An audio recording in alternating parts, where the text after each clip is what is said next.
Баршаға сәлем. 3 миллиардқа салынған мектеп, 171 миллион ұрлаған колледж, 47 мың доллар пара берген ректор.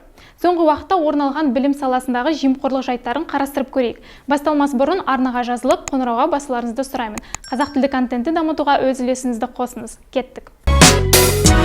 Жақында әлеуметтік желіде Талғарда 3 миллиардқа салынған мектептің төбесінен су ағып жатқан, қабырғаларында пайда болған жарықтар мен дақтардың суреттері тарады. Тұрғындар әкімдікке шағым түсірген. Өз кезегінде Алматы облысы әкімінің баспасөз қызметінің жетекшісі Ғалымұрат Жүкел шағымға жауап берді. Оның айтуынша фотосуреттерде көрсетілген ақаулар бір ай бұрын жауған нөсердің салдарынан пайда болды. Сонымен қатар соның кесірінен өзен арнасы жарылып, су мектепке дейін жеткен. Мердігер BI Global 18 тамызға дейін барлық кемшіліктерді жоятынын атап өтті. Жұмыс басталып кетті. Бұл мәселе Алматы облысы әкімдігінің бақылауында.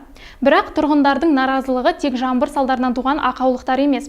Ата-аналар әжетхананың көшеде салынғанына, сонымен қатар мектепті 1200 орындық етіп салып, енді толықтыра алмағандықтан өзге мектептерден бастауыш сынып балаларын ауыстырып жатқанына наразы. Бұған облыс әкімдігі мектеп ішінде әр қабатта ұлдар, қыздар, мұғалімдер, мектеп келушілеріне арналған ортақ кабиналар бар. Бұл ретте жобада сыртқы дәретхана да қарастырылған деп жауап қатса, оқушы санын қалай толтырып жатқандықтары туралы сөз болмады.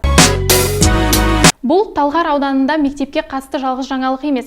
Әлеуметтік желіде нақтырақ айтсақ, ойлық желісінде жөндеуден өтіп жатқан мектептің ескі құрылыс материалдары салынған. Жарнамада Талғар ауданы Гүлдала ауылындағы нөмірі 21 орта мектептің ескі терезелері 30 мыңнан сатылып жатқаны көрсетілген. Пайдаланылған оқу шамдары да сатылымда.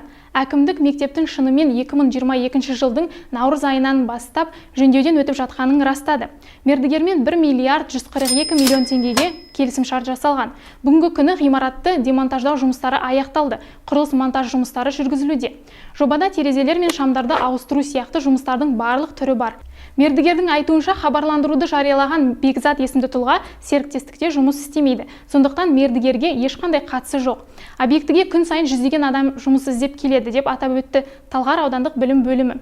Орындалған жұмыстардың актісі растайтын құжат алу үшін құрылыс қалдықтарын полигонға жіберу керек. Күрделі жөндеу жүргізіп жатқан бас мердігердің бұл оқиғаға еш қатысы жоқ деп толықтырды әкімдік. Жамбыл облысында жас маман жобасына бөлінген 171 миллион теңге ұрланған. Жоба мақсаты ең танымал 100 колледжде кәсіптер мен білікті мамандарды даярлаудың халықаралық тәжірибесін енгізу. Ведомствоның мәлімдеуінше 2020 жылы Жамбыл облысы әкімдігінің энергетика басқармасы жабдықты сатып алуға тендер өткізген. Байқау нәтижесінде колледж бен жеткізуші Айдин Тарас құрылыс арасында құрал жабдықтарды жеткізуге келісімшарт жасалды.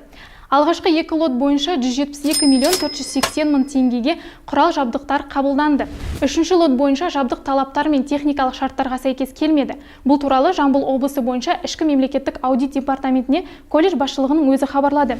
Бүгінде құрал жабдықтардан бас тартылды. Жақсы, бөлінген ақша бюджетке қайтарылды делік. Бірақ бұл мәселе қоғамның жемқорлыққа бешесінен батып кеткенін, жақын арада өзгере қоймайтынын білдіретіні өкінішті. Шілде айының соңында Астана медицина университетінің экс-проректоры сотталды. Ректорлық қызметке тағайындалу үшін проректор қызметінде жүрген маман 47 мың доллар пара берген.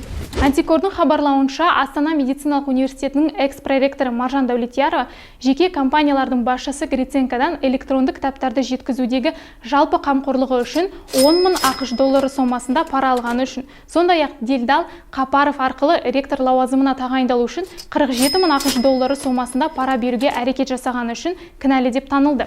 Дәулетиярова 3 жылға бас бостандығынан айыру жазасына кесіліп, мерзімін орташа қауіпсіздіктегі түзеу мекемесінде өтеу туралы үкім шығарылды. Сот Гриценконы 3 жылға, ал Делдал Қапаровты 7 жылға бас бостандығынан айырды. Бүгінде үкім заңды күшіне енген жоқ. Міне, Қазақстан жаңа болғанымен қоғам ескі әдеттерден арыла қойған жоқ. Әрі жақын арада арыла ала ма, жоқ па, үлкен сұрақ. Талқыланған тақырып бойынша ойыңызды видео астына қалдырып кетіңіз. Қолдауларыңызға алдын ала алғыс білдіремін. Келесі кездескенше.